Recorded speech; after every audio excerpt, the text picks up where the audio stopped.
अध्याय 26। तैँले 10वटा पर्दा भएको पवित्र वासस्थान बनाउनु। ती पर्दा मसिनो गरी बाटेको सुती कपडाका र नीलो, बैजनी र रातो रङको धागोका हुन्। तिनमा सिपालु शिल्पकारको काम भएका करूबहरू समेत तैँले बनाउनु।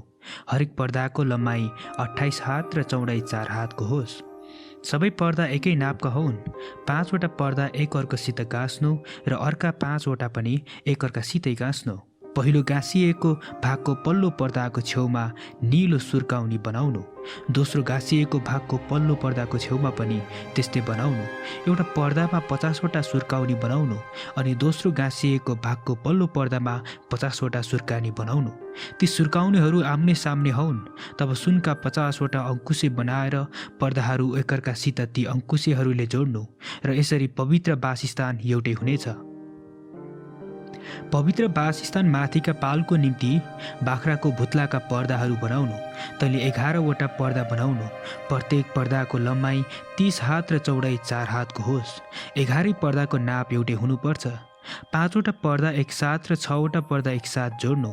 6औं पर्दालाई चाहिँ पालको अघिल्तिर दोबर पार्नु। पहिलो गाँसिएको भागको पल्लो पर्दाको छेउमा 50वटा सुर्काउनी बनाउनु र अर्को गाँसिएको भागको पल्लो पर्दाको छेउमा पनि 50वटा सुर्काउनी बनाउनु। पाल जोडेर एउटै बनाउनलाई तैँले काँसाका 50वटा अङ्कुशे बनाउनु र ती अङ्कुशे सुर्काउनीहरूमा लगाउनु। पालका पर्दाहरूका बाँकी रहेको भाग अर्थात् आधा पर्दा चाहिँ पवित्र वासस्थानको पछिल्तिर झुन्डिरहोस्। पालका पर्दाहरूको बाँकी रहेको एक हात यतातिर र एक हात उतातिर पवित्र वासस्थान ढाक्नलाई त्यसका दुवै छेउछेउमा झुन्डिरहुन्। रातो रङले लगाएको भेडाका छालाको छत पाल ढाक्नलाई बनाउनु र त्यसको माथि ढाक्नलाई सिलका छालाको एउटा छत बनाउनु। पवित्र वासस्थानको निम्ति बबुल काठका फल्याकहरू ठाडो ठाडो बनाउनु। हरेक फल्याकको लम्बाइ 10 हात र चौडाइ 1 हात आधाको होस्। हरेक फल्याकमा 2-2वटा चोसाहरू एकअर्काको सामुन्ने राखिएका हुन्। पवित्र वासस्थानका सबै फल्याकहरू तैँले यसरी नै बनाउनु। पवित्र वासस्थानको दक्षिण भागको निम्ति 20वटा फल्याक बनाउनु। ती 20वटा फल्याकहरूका मुन्तिर चाँदीका 40वटा आधार बनाउनु। 2वटा आधारहरू एक फल्याकको मुन्तिर र हरेक चोसो मुनि एउटा।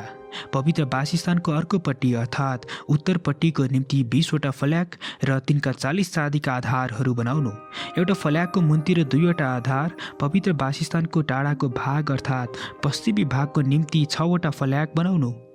टाढाको भागका कुनाहरूका निम्ति तैँले 2वटा फल्याक बनाउनु। ती तलदेखि माथिसम्म दोब्बर खप्टाइएका हुन् र ती एउटै मुद्रामा जोडिउन्। ती दुवै फल्याक एउटै हुन्। त्यहाँ 8वटा फल्याक हुन् र तिनका निम्ति चाँदीका 16वटा आधार हुन्। एउटा फल्याकको मुन्तिर 2वटा आधार हुन्। तैँले बबुल काठका बारहरू बनाउनु। पवित्र वासस्थानका एकातिरका फल्याकहरूका निम्ति 5वटा बार र अर्कोतिरका फल्याकहरूका निम्ति 5वटा बार र पश्चिमतिर टाढाको भागका फल्याकहरूका निम्ति 5वटा बार। फल्याकहरूका बीचमा भएको बार चाहिँ एक छेउदेखि अर्को छेउसम्म पुगोस्। फल्याकहरू सुनले मोहोर्नु। बारहरू पक्रनका निम्ति सुनका मुद्राहरू बनाउनु। बारहरू पनि सुनले मोहोर्नु। तँलाई पर्वतमा देखाएको नमुना अनुसार पवित्र वासस्थान खडा गर्नु। अनि नीलो, बैजनी, रातो धागो र मसिनो गरी बाटेको सुती कपडाको एउटा छेक्ने पर्दा बनाउनु र त्यसमा सिपालु शिल्पकारले बनाएका करूबहरू भएका होस्। सुनले मोहरिएका बबुल काठका 4वटा खम्बामा सुनका अङ्कुशेहरूले त्यो टाँग्नु। ती खम्बाहरू 4वटा चाँदीका आधार माथि हुन्। तैँले त्यो छेक्ने पर्दा अङ्कुशेहरूबाट झुन्ड्याउनु र त्यसको पछाडि गवाहीको सन्दुक राख्नु। त्यस पर्दाले तिमीहरूका निम्ति पवित्र स्थानलाई महापवित्र स्थानबाट अलग गर्नेछ। महापवित्र स्थानमा गवाहीको सन्दुकमाथि कृपा आसन राख्नु। पर्दाको बाहिरपट्टि चाहिँ पवित्र वासस्थानको उत्तरतिर टेबल राख्नु र पवित्र वासस्थानको दक्षिणतिर टेबलको सामुन्ने सामदान राख्नु।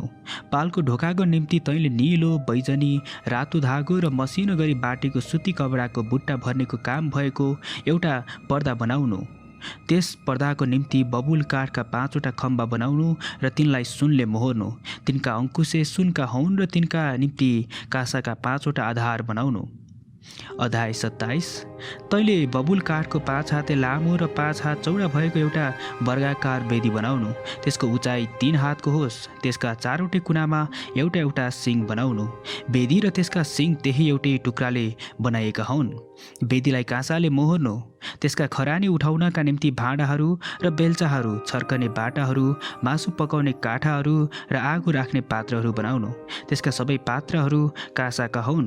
त्यसको निम्ति काँसाका जालीको एउटा झिन्जा बनाउनु र जालीमाथि त्यसका चारै कुनामा काँसाका 4वटा मुन्द्रा लगाउनु। तैले यो चाहिँ वेदीको मुन्तिर चारैपट्टिको बिटमुनि राख्नु र जाली वेदीको बिचसम्म पुगोस्। वेदीको निम्ति बबुल काठका डन्डाहरू बनाउनु, ती काँसाले मोहोर्नु, त्यसका डन्डाहरू मुद्रामा हाल्नु र त्यो उदा ती डन्डा वेदीका दुवैतिर हुन्। वेदी तैले फल्याक्सितै खोक्रो बनाउनु, तलाई पर्वतमा देखाए बमोजिम त्यो बनाइयोस्।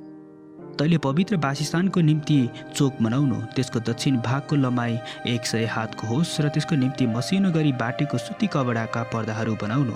तिनको खम्बाहरू 20वटा र तिनका आधारहरू पनि 20वटै काँसाका हुन्। खम्बाका अङ्कुशहरू र तिनका फित्ताहरू चाहिँ चाँदीका हुन्। त्यसै गरी उत्तरका भागको निम्ति पनि 100 हात लामा पर्दाहरू बनाउनु र तिनका खम्बाहरू 20वटा र तिनका आधारहरू पनि 20वटै हुन्। सबै काँसाका, तर खम्बाहरूका अङ्कुशे र फित्ताहरू चाहिँ चाँदीका हुन्। चोकका पश्चिमतिरको चौडाइको निम्ति 50 हातका पर्दाहरू हुन्। तिनका खम्बाहरू 10वटा र आधारहरू 10वटै हुन्। चोकको सूर्योदय हुने वा पूर्वतिरको चौडाइ 50 हातको होस्। मूल ढोकाको एकतर्फको निम्ति 15 हातका पर्दाहरू हुन्। तिनका खम्बाहरू 3वटा र आधारहरू पनि 3वटा हुन्। अर्को तर्फको निम्ति 15 हातका पर्दाहरू हुन्। तिनका खम्बाहरू 3वटा र आधारहरू पनि 3वटै हुन्। चोकको ढोकाको निम्ति नीलो, बैजनी, रातो धागो र मसिनो गरी बाटेको सुती कपडाको 20 हातको पर्दा होस्। त्यसमा बुट्टा हाल्नेको काम होस्। त्यसका खम्बाहरू 4वटा र आधारहरू पनि 4वटै हुन्। चोकका चारैतिरका सबै खम्बाहरूका फित्ता र अङ्कुशेहरू चाँदीका हुन्। तिनका आधारहरू चाहिँ काँसाका हुन्। चोकको लम्बाइ 100 हातको र त्यसको चौडाइ 50 हातको होस्। त्यसका पर्दाहरूको उचाइ 5 हातको होस्। ती मसिनो गरी बाटेको सुती कपडाका हुन् र तिनका आधारहरू चाहिँ काँसाका हुन्। पवित्र वासस्थानका सबै सेवाका सारा सामानहरू र त्यसका चोकका सबै किलाहरू काँसाका हुन्। तैले इजरायलीहरूलाई आज्ञा दिनु कि तिनीहरूले प्रकाशको निम्ति कुटेका भद्राक्षको शुद्ध तेल ल्याउन् र दियाहरू निरन्तर बलिरहन्। भेट हुने पालमा गवाही पार्टीको सामु भएको पर्दा बाहिर हारुन र त्यसका छोराहरूले ती दियाहरू साँझदेखि बिहानसम्म परमप्रभुको सामुन्ने बलिरहने गरून्। इजरायलीहरूका निम्ति तिनका पुस्तौसम्मलाई यो अनन्तको विधि होस्। अध्याय 28। तैले इजरायलीहरूका बीचबाट तेरो दाजु हारुन र त्यसका छोराहरूलाई तकहाँ ले र तिनीहरूले मेरो निम्ति पुजारीको काममा सेवा गरून्। हारुन र त्यसका छोराहरू नादाब, अबिहु, एलाजार र इमातार। गौरव शोभाको निम्ति तैले मेरो दाजु हारुनको निम्ति पवित्र पोसाकहरू बनाउनु। जति शिल्पकारहरू छन् जसलाई यस्ता कुरामा मैले बुद्धिले परिपूर्ण पारेको छु, तिनीहरूलाई तैले भन्नु कि तिनीहरूले हारुनका पोसाक त्यसलाई यो कामको निम्ति नियुक्त गर्नलाई बनाउनु र त्यसको पुजारीहरू पदमा मेरो सेवा गरोस्। तिनीहरूले बनाउनु पर्ने पोसाकहरू यिनै हुन्: छाती पाता, एपोद, अलखा, बुनेको लबेदा, एउटा फेटा र पटुका। तिनीहरूले तेरो दाजु हारुन र त्यसका छोराहरूका निम्ति पुजारीको पदमा मेरो सेवा गर्नलाई पवित्र वस्त्र बनाउन्। तिनीहरूले सुन र नीलो, बैजरी, रातो धागो र मसिनो गरी सुती कपडा प्रयोग गरून्। तिनीहरूले एपोद चाहिँ सुनको र नीलो, बैजनी, रातो धागो र मसिनो गरी सुती कपडाले निपुणताका साथ बनाउन्। त्यो गाँच्नलाई त्यसका दुवै छेउमा गाँसेका 2 काँधे बन्धन हुन्। त्यसमाथि भएको खुब राम्रोसँग बुनेको कम्मर पेटी एपोदको त्यही टुक्राको र त्यसै काम भएको सुनको र नीलो, बैजनी, रातो धागो र मसिनो गरी बाटेको सुती कपडाको होस्। तैले 2वटा आनेक्स लिएर त्यसमा इजरायलका छोराहरूका नाउँ खोप्नु। तिनीहरूका जन्मअनुसार तिनीहरूमध्ये 6 जनाका नाउँ एउटा पत्थरमा र बाँकी 6 जनाको नाउँ अर्को पत्थरमा खोप्नु। पत्थर खोप्ने शिल्पकारले जसरी छाप खोप्छ त्यसरी नै ती दुवै पत्थरहरूमा इजरायलका छोराहरूको नाउँ खोप्नु। तब तैले ती पत्थर सुनका रत्न जडिने मणि घरमा जड्न लगाउनु। ती दुवै पत्थर एपोदका काँधे बन्धनका इजरायलका छोराहरूका निम्ति सम्झनाको पत्थर हुनलाई लगाउनु र हारुनले तिनीहरूका नाउँ परमप्रभुको सामु आफ्ना दुवै काँधमा सम्झनाको निम्ति बोक्ने गरोस्। अनि तैले सुनका मणिघर बनाउनु। डोरी जस्ता बाटेका निखुर सुनका 2वटा सिक्री बनाउनु र ती बाटेका सिक्री ती मणिघरमा लगाउनु। न्याय गर्नलाई छाती पाता सिपालु शिल्पकारद्वारा बनाउनु। एपोदको बनावट जस्तै त्यो पनि सुनको र निलो बैजनी रातो धागो र मसिनो गरी बाटेको सुती कपडाको होस्। त्यो वर्गाकार र दोब्बर पट्याइएको होस्। त्यसको लम्बाइ 1 बित्ता र चौडाइ 1 बित्तै होस्। तब तैँले त्यसमा मणिहरूका 4 लहर गरी मणि जड्नु। पहिलो लहर मणिक, पुष्पराज र बेरुजको होस्। दोस्रो लहर फिरोजा, निर र पन्नाको। तेस्रो लहर नीलमणि, हाकिक र कटेलाको। चौथो लहर पितमणि, अनेक्स र बिल्लौरको होस्। यी सबै सुनका मणि घरहरूमा जडिउन्। ती मणिहरू इजरायलका छोराहरूका नाउँ अनुसार 12वटा हुन्। हरेकमा छापमा खोपे जस्तै 12 कुलमध्ये एउटाको नाउँ होस्। छाती पाताको लागि डोरी जस्तो बाटेको निखुर सुनका सिक्रीहरू बनाउनु। तैँले त्यसको निम्ति सुनका 2वटा मुन्द्री बनाएर छाती पाताका दुवै कुनामा लगाउनु। सुनका 2वटा सिक्री छाती पाताको छेउछेउमा भएका ती 2 मुन्द्रीमा लगाउनु। दुवै सिक्रीका अर्का 2 छेउ चाहिँ ती दुवै मणि घरमा जडेर एपोदका काँधे बन्धनमा अगाडिपट्टि लगाउनु। फेरि सुनका 2वटा मुन्द्री बनाएर छाती पाताका अर्का दुवै कुनामा एपोदतिर भित्रपट्टि बिटमा लगाउनु। सुनका अझ 2वटा मुन्द्री बनाएर एपोदको अगाडिपट्टि दुवै काँधे बन्धनका मुनिबाट र एपोदको कम्मर पेटीमाथिको सिउनीनिर लगाउनु। छाती पाता चाहिँ त्यसका मुन्द्रीहरूद्वारा एपोदका मुन्द्रीहरूमा निलो फित्ताले कम्मर पेटीमा बाँध्नु कि त्यो एपोददेखि सर्न नपाओस्। जब हारुन पवित्र स्थानमा प्रवेश गर्नेछ तब त्यसले आफ्नो हृदयमाथि न्यायको छाती पातामा परमप्रभुको सामु निरन्तर सम्झनाको निम्ति इजरायलका छोराहरूको नाउँ बोकोस्। तैँले न्यायको छाती पातामा उमिर र तुमिम राख्नु, ताकि जहिले जहिले हारुन परमप्रभुको सामुन्ने जान्छ तहिले तहिले ती त्यसको हृदयमा हुन्। यसरी हारुनले इजरायलीहरूका निम्ति न्याय गर्न साधनहरू आफ्ना हृदयमा परमप्रभुको सामुन्ने निरन्तर बोकोस्। तैँले एपोदको सम्पूर्ण अलखा निलो रङको बनाउनु। त्यसको बीचमा टाउको छिराउनु प्वाल बनाउनु र नच्यातिनलाई कठालोको प्वाल जस्तै बुनेको बिट होस्। त्यसको तलको फेरोमा निलो, बैजनी र रातो धागोका दारिमहरू बनाउनु र बीचबीचमा सुनका घन्टीहरू लगाउनु। एउटा सुनको घन्टी र फेरि एउटा दारिम पर्ने गरी अलखाको वरिपरि होस्।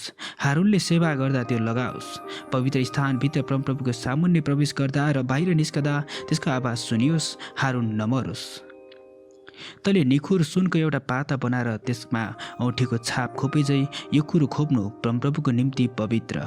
त्यो निलो फितलो फेटामा बाँध्नु र त्यो फेटा अगाडि होस्। हारुनको निधारमा त्यो होस् र इजरायलीहरूले जे जति पवित्र भेटी चढाउँछन् ती पवित्र थोकहरूको दोष हारुनले बोकोस्। त्यो निरन्तर त्यसको निधारमा रहनेछ। यसरी ती भेटीहरू परमप्रभुको सामु ग्रहण हुन सकुन्। लबेदा चाहिँ मसिनो सुती कपडाको बुन्नु र फेटा पनि मसिनो सुती कपडाको बनाउनु। बुट्टा हाल्नेद्वारा पटुका पनि बनाइयोस्। तैँले हारुनका छोराहरूका निम्ति लबेदा, पटुका र फेटाहरू तिनीहरूका गौरव र शोभाको निम्ति बनाउनु। ती तैँले आफ्नो दाजु हारुन र त्यसका छोराहरूलाई पहिराएर तिनीहरूलाई अभिषेक गरी नियुक्त गर्नु। तिनीहरूलाई पवित्र पार्नु र तिनीहरूले पुजारीको पदमा मेरो सेवा गरून्। तैँले तिनीहरूका शरीर ढाक्नलाई सुती कपडाका भित्री वस्त्र बनाउनु। ती कम्मरदेखि जाँचसम्म पुगुन्। हारुन र त्यसका छोराहरू भेट हुने पालमा प्रवेश गर्दा अथवा पवित्र स्थानमा सेवाको निम्ति वेदीको नजिक आउँदा ती लगाएका हुन्, ताकि तिनीहरू दोषी नहुन् र नमरुन्। यो चाहिँ हारुन र त्यसका सन्तानका निम्ति अनन्तको विधि होस्। अध्याय 29। तिनीहरूले पुजारीको पदमा मेरो सेवा गरून् भनेर तिनीहरूलाई पवित्र गर्न तैँले तिनीहरूका निम्ति गर्नुपर्ने काम यही हो।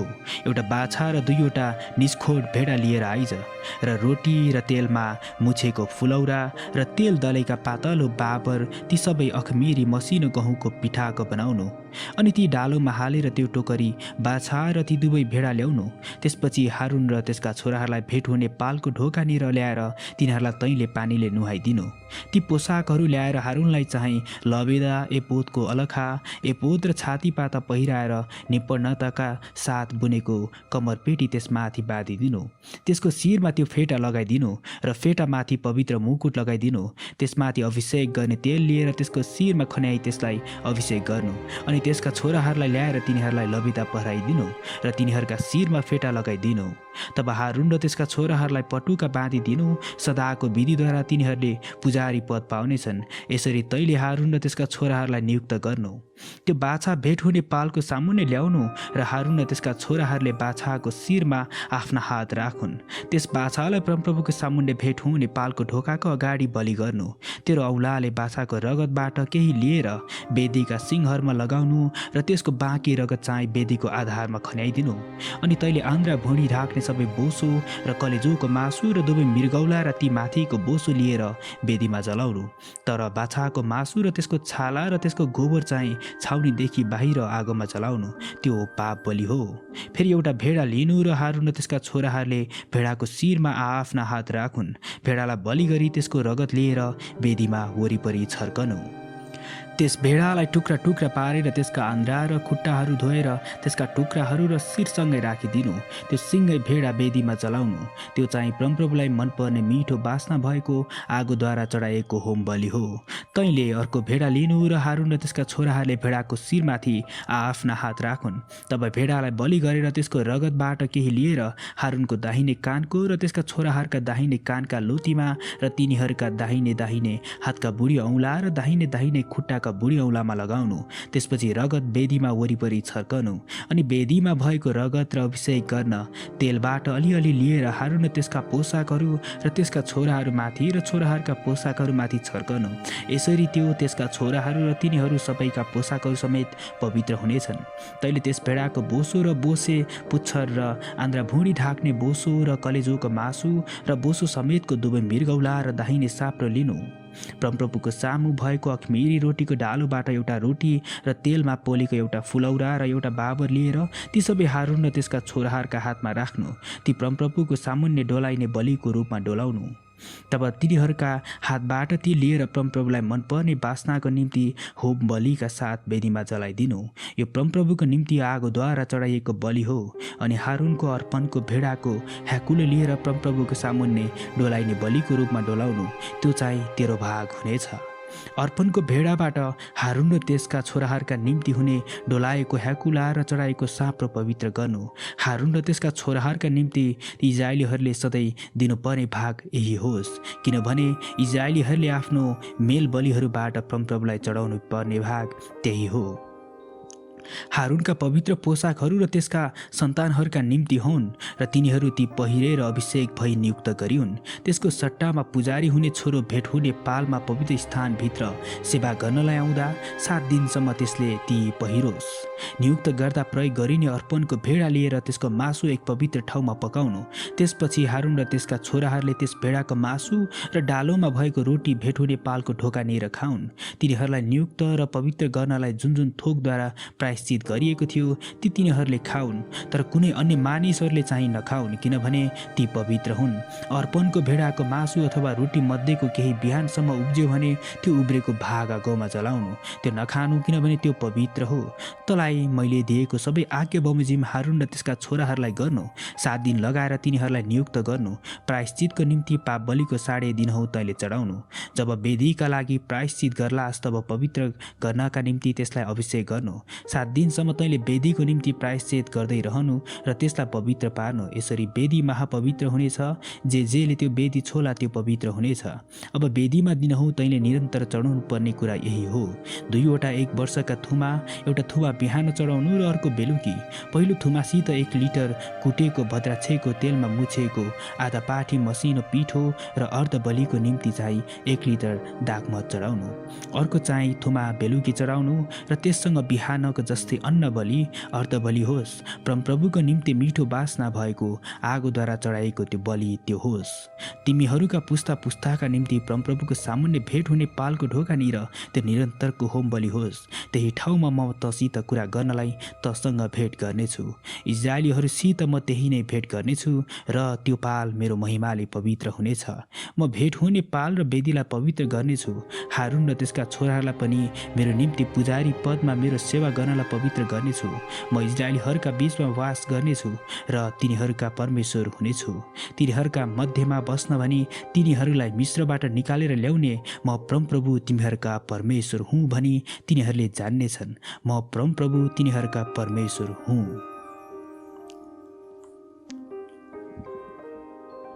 अध्याय 30। तैँले धूप बाल्नका निम्ति एउटा वेदी बाबुल काठको बनाउनु। त्यसको लम्बाइ 1 हात र त्यसको चौडाइ 1 हातको होस्। त्यो वर्गाकार होस् र त्यसका उचाइ 2 हातको होस्। त्यसका सिङहरू त्यही एउटै टुक्रा काठके हुन्। त्यसका माथिल्लो र चारैतिरका पाटाहरू त्यसका सिङहरू समेत निखुर सुनले मोहर्नु र त्यसको निम्ति वरिपरि सुनको एउटा बिट बनाउनु। त्यसको बिट मुनि वेदीका दुवै पाटामा सुनका 2वटा मुद्रा बनाएर त्यसका दुवैतिर लगाउनु र बोक्ने डन्डाहरूको लागि ती मुद्रा चाहिँ घर हुन्। डन्डाहरू बबुल काठका बनाएर सुनले मोहर्नु। त्यो वेदी गवाहीको सन्दुक अगाडि भएको पर्दाको सामुन्ने राख्नु, अर्थात् गवाही पार्टीमाथि भएको कृपा आसनको सामुन्ने, जहाँ म तँसित भेट गर्नेछु। वेदीमा हारुनले सुगन्धित मसलाको धूप प्रत्येक बिहान बत्तीहरू सच्याउँदा जलाओस्। फेरि बेलुकी हारुनले बत्ती बाल्दा त्यो जलाओस्। यसरी आउने पुस्ता पुस्तासम्म परमप्रभुको सामुन्ने त्यो निरन्तर बल्ने धूप हुनेछ। त्यस वेदीमा तैँले अरू किसिमको धूप, होमबलि, अन्नबलि नचढाउनु र अर्धबलि पनि नचढाउनु। हारुनले वर्षमा एकपल्ट त्यसका सिङहरूमा प्रायश्चित गरोस्, अर्थात् तिनीहरूका पुस्ता पुस्तासम्म वर्षमा एकपल्ट प्रायश्चितको पापबलिको रगतले त्यसमा प्रायश्चित गरोस्। त्यो परमप्रभुको निम्ति अति पवित्र हो। तब परमप्रभुले मूसालाई भन्नुभयो, तैँले इस्राएलीहरूको जनगणना गर्दा तिनीहरू मध्येको हरेक जनले आफ्नो प्राणको छुटकाराको निम्ति परमप्रभुलाई यसरी मोल तिरोस् र गणना गर्दा तिनीहरू माथि कुनै विपत्ति आउने छैन। जतिजना गनिन्छन् तिनीहरूले पवित्र स्थानको सेकेलको हिसाबले आधा सेकेल दिनुपर्नेछ। 1 सेकेल 20 गेराको हुनेछ। यसरी परमप्रभुको भेटी आधा सेकेलको होस्। जतिजना 20 वर्ष र त्यसभन्दा माथिका गनिन्छन् उतिले परमप्रभुको भेटी देऊन्। जब तिमीहरूका प्राणका प्रायश्चितको निम्ति परमप्रभुको भेटी दिइन्छ, तब धनीले आधा सेकेलभन्दा बढी र गरिबले त्यसभन्दा कम नदियोस्। इस्राएलीहरूबाट प्रायश्चितको पैसा लिएर भेट हुने पालका सेवाको निम्ति प्रयोग गर्नु र त्यो तिमीहरूका प्राणको प्रायश्चित गर्नलाई परमप्रभुको सामुन्ने इस्राएलीहरूका निम्ति सम्झना होस्। तब परमप्रभुले मूसालाई भन्नुभयो, धुनलाई काँसाको बाटो बना, त्यसको खुट्टा पनि काँसाको होस्। त्यो भेट हुने पाल र वेदीको बीचमा राखेर त्यसमा पानी हाल्नु। त्यस पानीले हारुन र त्यसका छोराहरूले आफ्ना हातगोडा धोउन्। जब तिनीहरू भेट हुने पालमा पस्छन् कि वेदी लिएर सेवा गर्नलाई परमप्रभुको निम्ति आगोद्वारा चढाइने बलि जलाउनलाई आउँछन्, तब तिनीहरूले यही पानीले हातगोडा धोउन् र तिनीहरू नमरुन्। त्यो हारुन र त्यसका सन्तानका निम्ति तिनीहरूका पुस्ताभरि अनन्तको विधि होस्। फेरि परमप्रभुले मूसालाई भन्नुभयो, तैँले असल असल मसला अर्थात् 500 सेकेल तरल मुर्र र त्यसको आधा अर्थात् 250 सेकेल दालचिनी र 250 सेकेल बोझो र 500 सेकेल तेजपात, यी सबैको नाप पवित्र स्थानको सेकेलको हिसाबले होस्।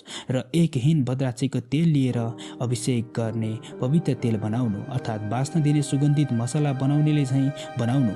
अभिषेक गर्ने त्यो पवित्र तेल होस्। भेट हुने पाल र गवाहीको सन्दुक र टेबल, त्यसका सबै सामान समेत, समाधान र त्यसका सबै सामान समेत, र धूपको वेदी, होमबलिको वेदी, त्यसका सबै सामानहरू र धुने बाटा, त्यसका खुट्टाहरू समेत त्यसैले अभिषेक गर्नु। यसरी यिनीहरूलाई पवित्र गर्नु र ती अति पवित्र हुन्। जुन चिजले तिनीहरूलाई छुन्छ त्यो पवित्र हुनेछ। हारुन र त्यसका छोराहरूलाई अभिषेक गरेर तिनीहरूलाई पवित्र गर्नु। तिनीहरूले पुजारी पदमा मेरो सेवा गरून्। इस्राएलीहरूलाई यसो भन्नु, त्यो तिमीहरूका पुस्तौभरि मेरो निम्ति पवित्र अभिषेक तेल होस्।